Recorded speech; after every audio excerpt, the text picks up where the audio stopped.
Welcome to Owl Books, Chapter 15 of the book, The One Thing, Live for Productivity. Productivity isn't about being a workhorse, keeping busy or burning the midnight oil. It's more about priorities, planning, and fiercely protecting your time.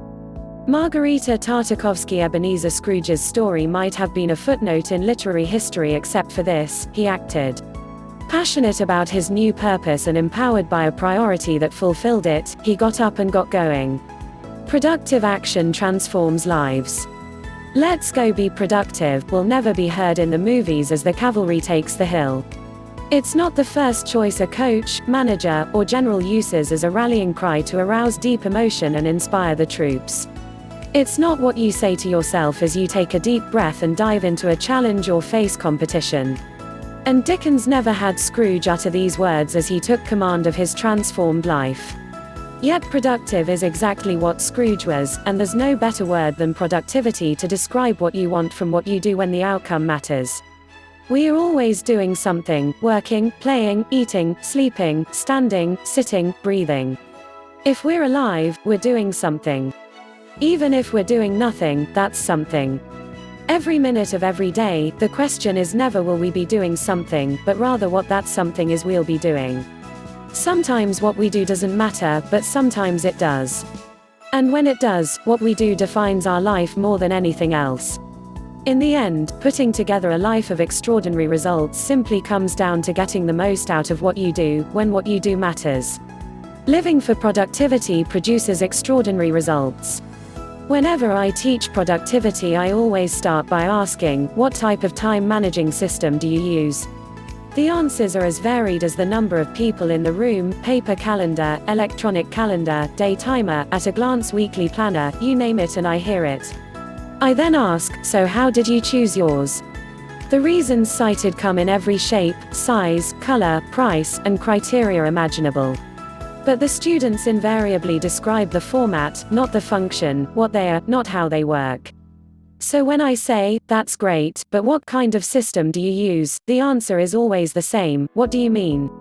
Well, if everyone has the same amount of time and yet some earn more than others, I ask, can we then say that it's how we use our time that determines the money we make? Everyone always agrees, so I continue, if this is true, that time is money, then the best way to describe a time managing system might just be by the money it makes. So, do you think you're using the $10,000 a year system? The $20,000 a year system? The $50,000, $100,000, or $500,000 a year system? Are you using the $1 million plus system? Silence. Until inevitably someone asks, how do we know? To which I reply, how much do you make? If money is a metaphor for producing results, then it's clear, a time managing system's success can be judged by the productivity it produces. The strange thing about my life is that I've never worked for anyone who wasn't a millionaire or didn't become one. I didn't set out for this to happen. It just did. And the most important thing I learned from these experiences is that the most successful people are the most productive people. My goal is no longer to get more done, but rather to have less to do. Francine J. Productive people get more done, achieve better results, and earn far more in their hours than the rest.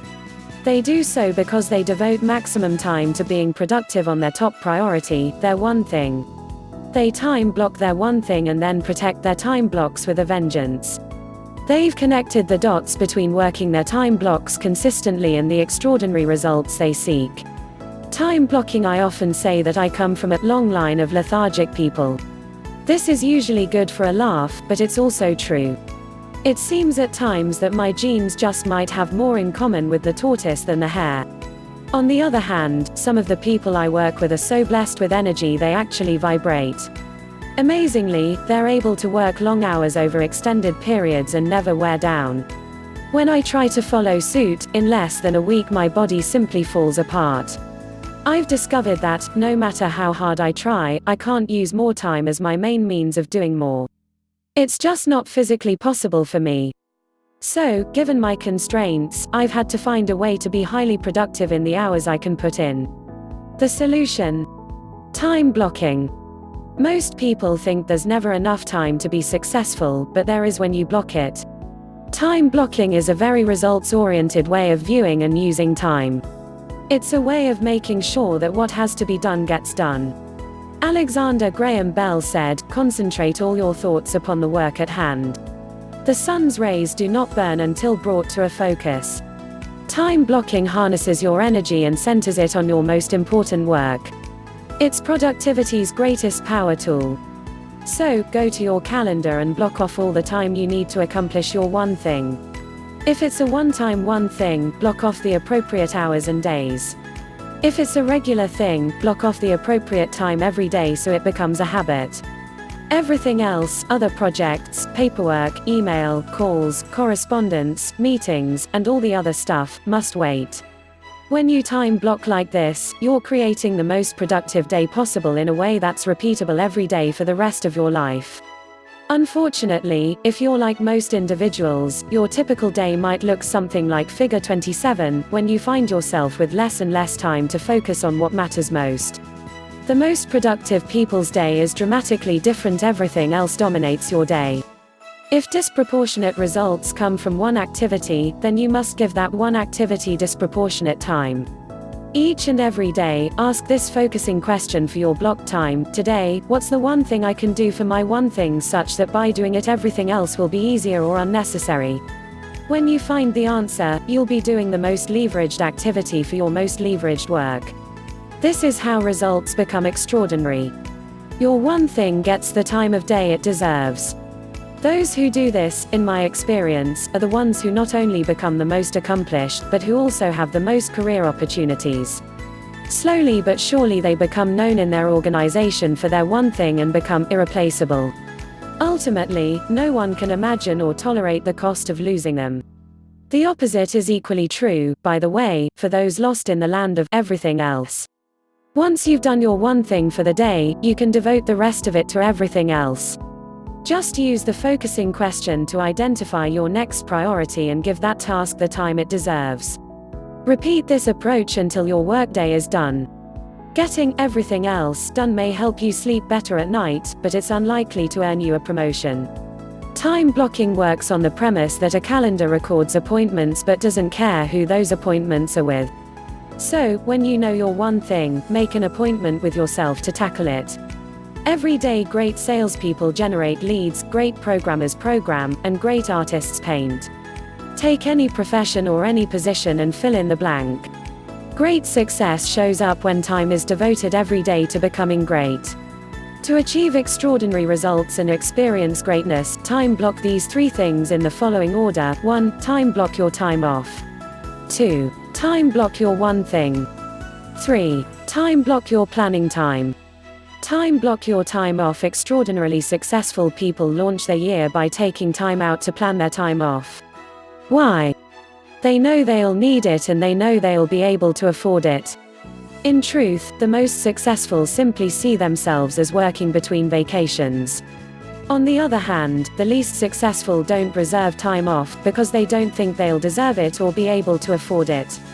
By planning your time off in advance, you are, in effect, managing your work time around your downtime instead of the other way around. You're also letting everyone else know well in advance when you'll be out so they can plan accordingly. When you intend to be successful, you start by protecting time to recharge and reward yourself. Time block your one thing. The most productive people, the ones who experience extraordinary results, design their days around doing their one thing. Their most important appointment each day is with day N. A period of 24 hours, mostly misspent. Ambrose Bierce themselves, and they never miss it. If they complete their one thing before their time block is done, they don't necessarily call it a day. They use the focusing question to tell them how they can use the time they have left. Day N. A period of 24 hours, mostly misspent.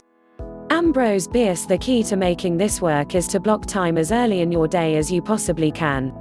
Give yourself 30 minutes to an hour to take care of morning priorities, then move to your one thing. My recommendation is to block 4 hours a day. This isn't a typo. I repeat, 4 hours a day. Honestly, that's the minimum. If you can do more, then do it. In On Writing, Stephen King describes his workflow. My own schedule is pretty clear-cut. Mornings belong to whatever is new, the current composition. Afternoons are for naps and letters. Evenings are for reading, family, Red Sox games on TV, and any revisions that just cannot wait.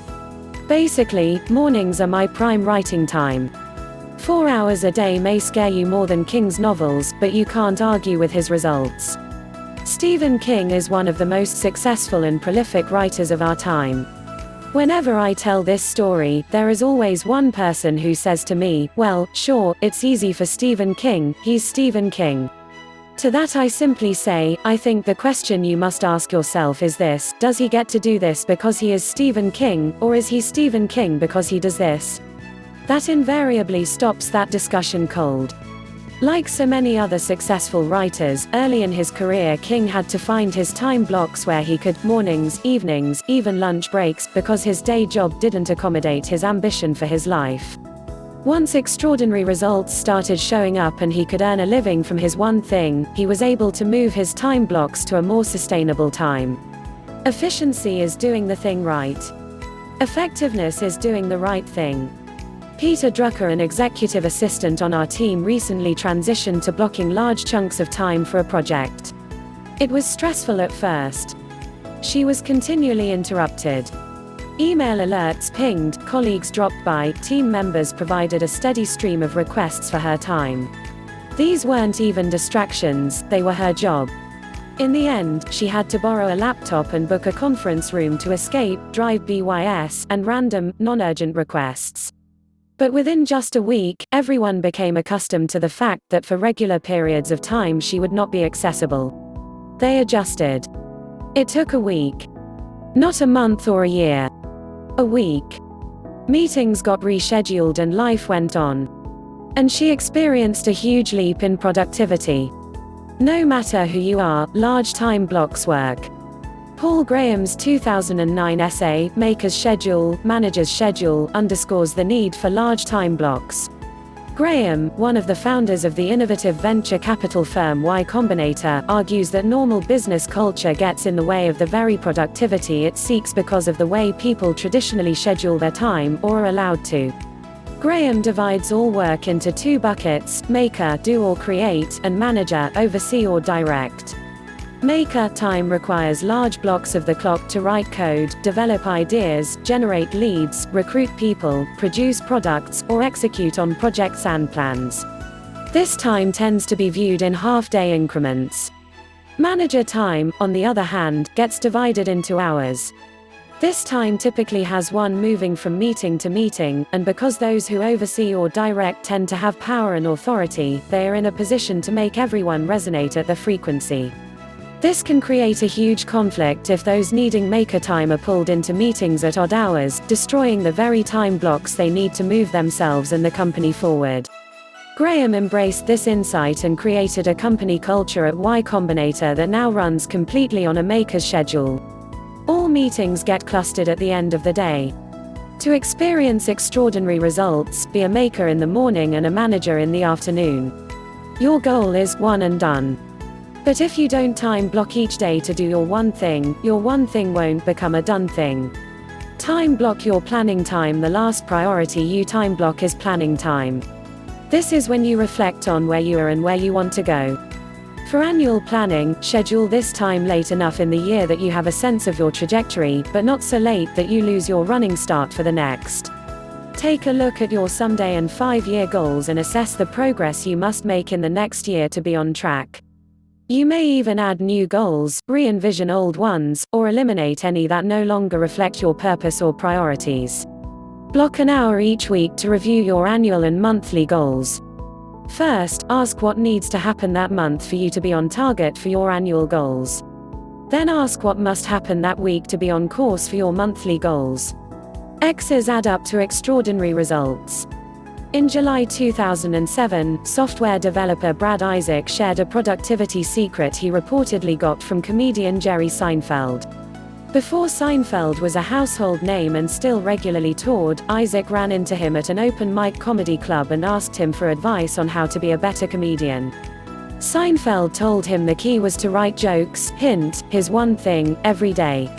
And the way he'd figured out how to make that happen was to hang our huge annual calendar on the wall and then put a big red X across every day he worked on his craft. After a few days, you'll have a chain, Seinfeld said. Just keep at it and the chain will grow longer every day. You'll like seeing the chain, especially when you get a few weeks under your belt.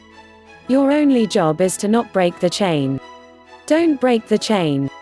What I love about Seinfeld's method is that it resonates with everything I know to be true. It's simple.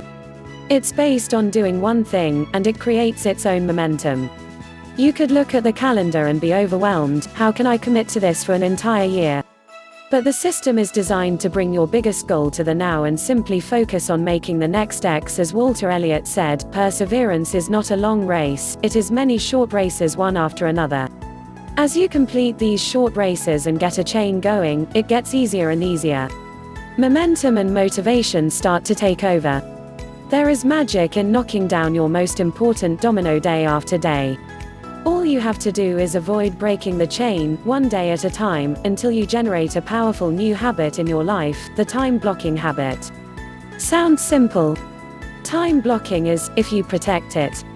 Protect your time block. For time blocks to actually block time, they must be protected. Although time blocking isn't hard, protecting the time you've blocked is. The world doesn't know your purpose or priorities and isn't responsible for them, you are. So it's your job to protect your time blocks from all those who don't know what matters most to you, and from yourself when you forget. The best way to protect your time blocks is to adopt the mindset that they can't be moved. So, when someone tries to double book you, just say, "I'm sorry, I already have an appointment at that time," and offer other options. If the other person is disappointed, you're sympathetic but ultimately unmoved. Extraordinarily results-oriented people, the very people who have the most demands on their time, do this every day. They keep their most important appointment. The toughest part is navigating a high-level request. How do you say no to anyone important, your boss, a key client, your mom, who asks you to do something with a high sense of urgency? One way is to say yes and then ask, "If I have that done by a specific time in the future, would that work?" Most often, these requests are more about an immediate need to hand a task off than about a need for it to be done immediately, so the requester usually just wants to know it will get done.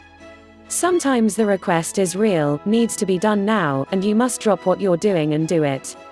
In this situation, follow the rule: if you erase, you must replace, and immediately reschedule your time block.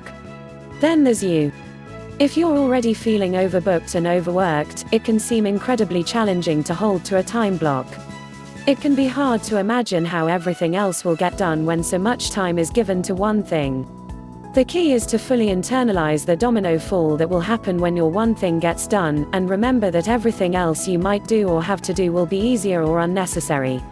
When I first began to time block, the most effective thing I did was to put up a sheet of paper that said, "Until my one thing is done, everything else is a distraction." Try it. Put it where you can see it and others can see it as well. Then make this the mantra you say to yourself and everyone else. In time, others will begin to understand how you work and support it. Just watch. The last thing that can knock you off your time block is when you can't free your mind. Day in and day out, your own need to do other things instead of your one thing may be your biggest challenge to overcome. Life doesn't simplify itself the moment you simplify your focus. There's always other stuff screaming to be done. Always. So when stuff pops into your head, just write it down on a task list and get back to what you're supposed to be doing. In other words, do a brain dump. Then put it out of sight and out of mind until its time comes. In the end, there are plenty of ways your time block can get sabotaged. Here are 4 proven ways to battle distractions and keep your eye on your one thing. Build a bunker. Find somewhere to work that takes you out of the path of disruption and interruption. If you have an office, get a "Do Not Disturb" sign. If it has glass walls, install shades. If you work in a cubicle, get permission to put up a folding screen. If necessary, go elsewhere. The immortal Ernest Hemingway kept a strict writing schedule starting at 7 every morning in his bedroom. The mortal but still immensely talented business author Dan Heath bought an old laptop, deleted all its browsers, and, for good measure, deleted its wireless network drivers, and would take his Wayback Machine to a coffee shop to avoid distractions. Between the two extremes, you could just find a vacant room and simply close the door. Store provisions. Have any supplies, materials, snacks, or beverages you need on hand and, other than for a bathroom break, avoid leaving your bunker. A simple trip to the coffee machine can derail your day should you encounter someone seeking to make you a part of theirs. Sweep for minds. Turn off your phone, shut down your email, and exit your internet browser. Your most important work deserves 100% of your attention. Enlist support. Tell those most likely to seek you out what you're doing and when you'll be available. It's amazing how accommodating others are when they see the big picture and know when they can access you. If, ultimately, you continue a tug of war to make time blocking take place, then use the focusing question to ask, what's the one thing I can do to protect my time block every day such by doing it everything else I might do will be easier or unnecessary. Big ideas connect the dots. Extraordinary results become possible when where you want to go is completely aligned with what you do today. Tap into your purpose and allow that clarity to dictate your priorities. With your priorities clear, the only logical course is to go to work. Time block your one thing. The best way to make your one thing happen is to make regular appointments with yourself. Block time early in the day, and block big chunks of it, no less than 4 hours. Think of it this way, if your time blocking were on trial, would your calendar contain enough evidence to convict you? Protect your time block at all costs. Time blocking works only when your mantra is, nothing and no one has permission to distract me from my one thing. Unfortunately, your resolve won't keep the world from trying, so be creative when you can be and firm when you must. Your time block is the most important meeting of your day, so whatever it takes to protect it is what you have to do. The people who achieve extraordinary results don't achieve them by working more hours. They achieve them by getting more done in the hours they work. Time blocking is one thing, productive time blocking is another. Thank you for watching. Please share and give review about my videos.